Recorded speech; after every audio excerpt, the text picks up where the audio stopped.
कहीं से ये फतवा को जस्टिफाई करेंगे या वक्त आ गया यूनिफॉर्म सिविल कोड का? जी नहीं, अभी वक्त नहीं आया है। अच्छा, फतवे से मेरी समझ में नहीं आ रहा। मौलाना कादरी साहब और रागी साहब दोनों मुझसे बड़े हैं और मैं दोनों की इज्जत करता हूँ, दोनों की इज्जत करता हूँ।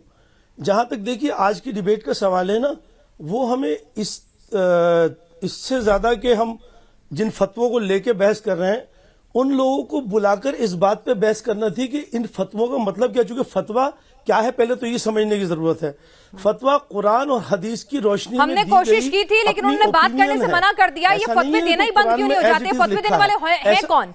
देश में फतवे कौन देगा? देश जो है देश के चुने हुए लोगों से चलेगा, संविधान से चलेगा, कानून से चलेगा, या फिर ये फतवा देने वाले ये दारुल उलूम या किसी और संस्थान से चलेगा? अगर आप सुनेंगी नहीं तो बात पूरी नहीं होगी।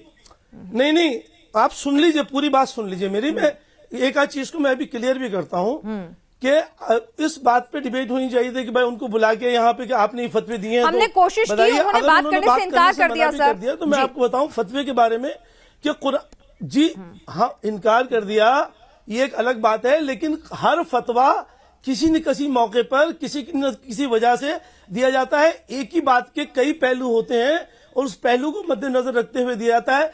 चूंकि किसी असगर खान साहब किस पहलू से, चलिए मुझे बता दीजिए ना, किस पहलू से आप बच्चों को पीटना जस्टिफाई करेंगे? आप तो वकील भी है ना, किस पहलू से आप बच्चों को पीटना जस्टिफाई करेंगे? मुझे बता दीजिए कौन सा पहलू है ऐसा इस्लाम में जो बच्चों को पीटने के लिए अलाउ करेगा? फतवे की वो कौन सी नजर है जो कहेगी कि हाँ बच्चों को पीटो?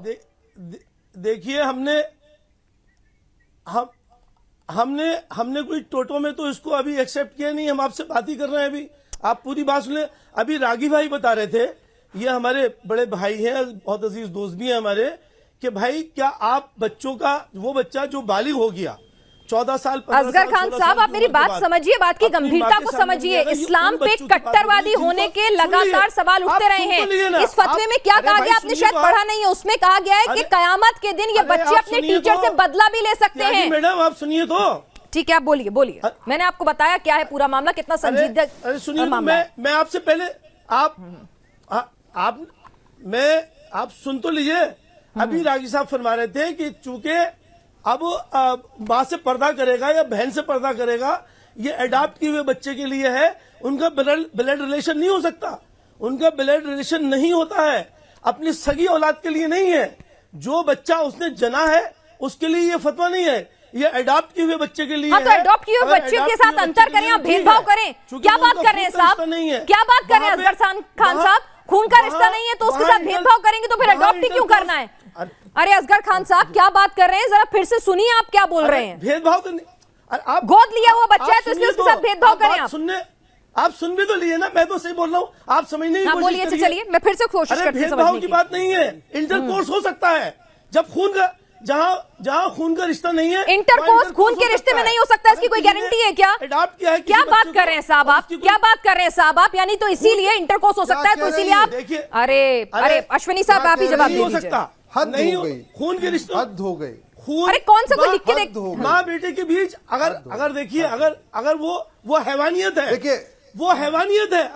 अगर माँ बेटे के बीच ही रिश्ता होता है, सगे बहन भाई के बीच होता है, बाप बेटी के बीच होता है, तो हैवानियत है, वो रिश्ता नहीं है, हैवानियत है।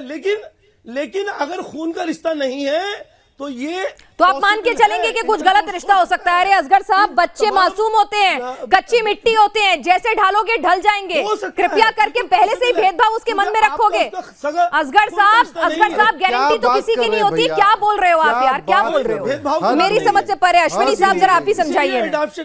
इसीलिए मैं बोल रहा हूं, आप सुन नहीं रही है, आप सुन भी नहीं रही है, समझ भी नहीं रही है। पिनाक जी देखिए, पिनाक जी मैं बहुत ध्यान से सुना और मैं आशा करता हूं कि सब लोग मुझे भी ध्यान से सुनेंगे। एडॉप्शन, आप जरा इसको समझिए। इसीलिए हम मोबाइल यूज करेंगे, लाइट यूज करेंगे, कार यूज करेंगे, सब कुछ आधुनिक सामान यूज करेंगे, पिज्जा खाएंगे, बर्गर खाएंगे, सब कुछ खाएंगे, लेकिन दूसरों को क्या सिखाएंगे कि तुम 1400 साल पहले वाली जिंदगी जियो। और ये जो लोग देने वाले हैं, इनके खुद के बच्चे कहीं लंदन में पढ़ रहे होते हैं, कहीं कॉन्वेंट में पढ़ रहे होते हैं, लेकिन यहाँ के लोगों के 1400 साल पहले ले जाना चाहते हैं। दूसरी बात ये, एक मिनट असगर साहब, ये क्या बोल रहे हैं आप? आपके अलावा हमारे लिए एक मिनट, तमीज से बात कीजिए असगर साहब। आप क्या बोल रहे हैं कि आपके यहाँ अलाउ होगा, हमारे यहाँ नहीं है? आप किसी को जस्टिफिकेशन नहीं दे सकते प्लीज। नहीं असगर साहब, आप किसी के बारे में इतनी डिमीनिंग बात नहीं कर सकते हैं कि आपके यहाँ अलाउ होगा, हमारे यहाँ नहीं है। हमारे यहाँ भेदभाव करना अलाउ नहीं है, हमारे यहाँ भेदभाव करना अलाउ नहीं है। हमारे यहाँ कृष्ण और यशोदा का रिश्ता है, हमारे यहाँ कृष्ण और यशोदा का रिश्ता है। आप क्या बोल रहे हैं यार? बड़ा अजीब सिस्टम है। आप क्या अजीब सिस्टम है? बात होती है क्या तो आवाज सिस्टम है? बंद कर देंगे या आप दूसरी बात कुछ ले आएंगे। आप क्या बोल रहे हैं? क्या बोल रहे हैं? हिंदू धर्म में तो मैया यशोदा और कान्हा का, देवकी कान्हा और यशोदा, ये सबसे बड़े एग्जाम्पल है। आप क्या बोल रहे हैं? अश्विनी जी आप ही बात कीजिए। कोई मिसगाइड नहीं होना चाहिए हमारे चैनल के किसी प्रोग्राम से भी। मैं पिनाक जी बात कह रहा हूँ, एक देश था, एक बार सुन लीजिए भाई साहब, जरा एक मिनट मुझे सुन लीजिए कि फतवों एक बहुत ही शांत और समृद्ध देश था कैके। राजा भरत का ननिहाल था कैके, बहुत शांत था, समृद्ध था, खुशहाल था। लेकिन जब बाद में वो पेशावर बन गया, जब पेशावर बन गया वहां सारी बंदिशें शुरू हो गई। जब पर्शिया बहुत खुशहाल था, समृद्ध था, शांत था, लेकिन जब से वो पर्शिया ईरान बना है वहां पे बम फूट रहे हैं, अशांति है, बहन बेटियां कैद हैं। तक्षशिला दुनिया का सबसे बड़ा स्टडी सेंटर होता था, दुनिया की सबसे अच्छी यूनिवर्सिटी तक्षशिला में थी। वहां पे सर्वधर्म संभाव था, वसुधैव कुटुंबकम की बात होती थी।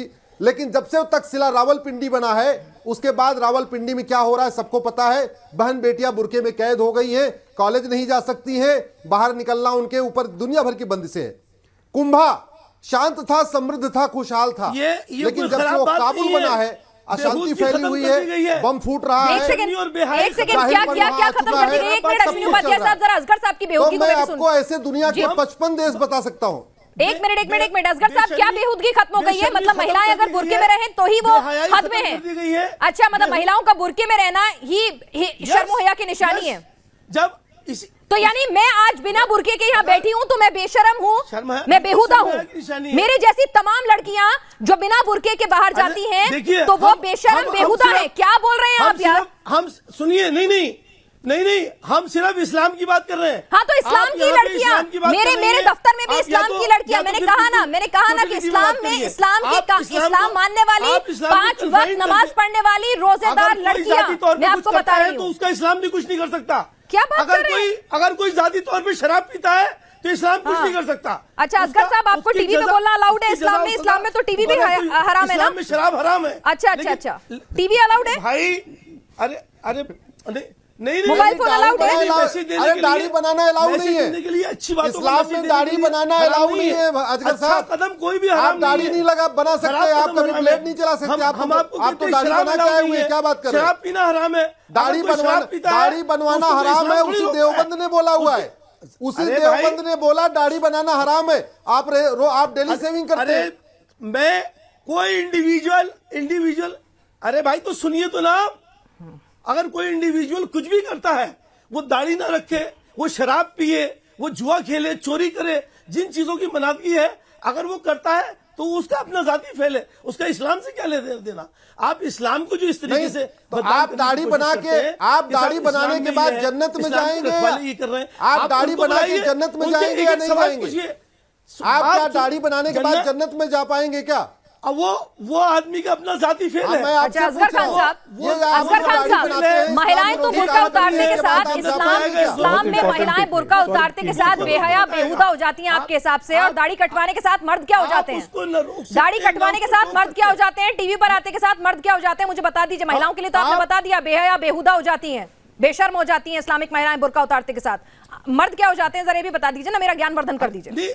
मैं इस्लाम की रोशनी में कह रहा हूँ कि अगर उन्होंने बेहयाई को रोकने की बात कही तो आप उसको गलत क्यों कह रही हैं? आपने मुझे बताया नहीं ना, मैंने आपसे पूछा ना, मर्द क्या हो जाते हैं? महिलाएं तो बेहया बेहुदा बेशर्म हो जाती हैं बुर्का उतारते के साथ, मर्द क्या हो जाते हैं दाढ़ी कटवाते के साथ, मर्द क्या हो जाते हैं टीवी पर आते के साथ? ये दाढ़ी बनाना बेहयाई है कि नहीं है? आप सुनिए ना, यहाँ बैठ करके अपना मजाक उड़वा रहे हैं। अरे भाई सुनिए, अगर कोई दाढ़ी बनाता है, कोई शराब पीता है, कोई चोरी करता है, वो उसका इंडिविजुअल फेल है। आप इस्लाम किसी को यहाँ रोकता नहीं है, उसकी सजा और सजा वहाँ ऊपर है। नहीं, वो बेहयाई है कि नहीं? कोशिश की है आप वो बेहयाई है कि नहीं, आपसे पूछ रहा हूँ। एक आदमी के लिए अगर कोई इंडिविजुअल कोई गलती करता है, शराब भी हराम चलिए है ठीक है। भाई।